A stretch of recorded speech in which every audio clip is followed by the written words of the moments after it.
የወንድ ልጅ ብልትን ለቀናቶች እንደቆመ እንዲቀር የሚያደርግ መርዝ። እስኪ ስለሱ እናያለን። ሰላም ቤተሰቦች፣ ሰላም ወንድሜ፣ ሁሉ መልካም አለን። ዛሬ እስቲ አንድ የሸረሪት አይነት አለች፣ ብራዚሊያን ወንደርሊንግ ስፓይደር የምትባል ወይም ባናና ስፓይደር በመባል ትታወቃለች። የምትገኘው ወደ ብራዚል ላቲን አሜሪካ አካባቢ ነች። እቺ ሸረሪት ከሌላው ሸረሪት ለየት የሚያደርጋት ነገር ምን መሰለ? ድር አታደራም።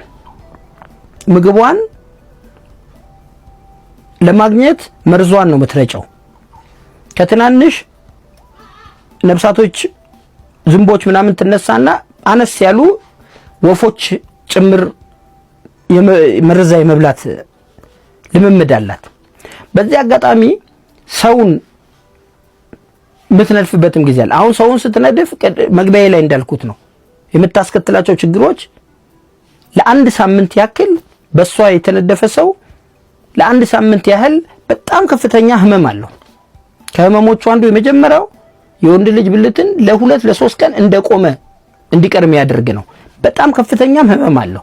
ከዛ የተነሳው ሳይንቲስቶች እንደውም እሱ ላይ ምርምር ጀመሩ ለስንፈተ ወሲብ ለመጠቀም። ነገር ግን ህመሙን ደግሞ የሚያወጡበትን መንገድ ህመም ሳይኖረው ማቆሙን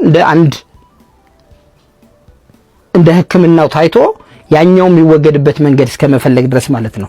አሁን ከዚህ ውጪ ደግሞ ምንድነው የሚያደርገው? እሷ የነደፈች ቦታ ላይ አካባቢው ላይ በጣም የመቅላት የመደንዘዝ የልብ ምትን የማፍጠንና የማዘግየት የደም ግፊትን መጨመር ለአንድ ሳምንት ያክል ይሄን የማድረግ አቅም አላት። እንደውም አልፎ አልፎ ደግሞ ህፃናትና በጣም በእድሜ የገፉ ሰዎችን እስከ መግደል ድረስ ታደርሳለች።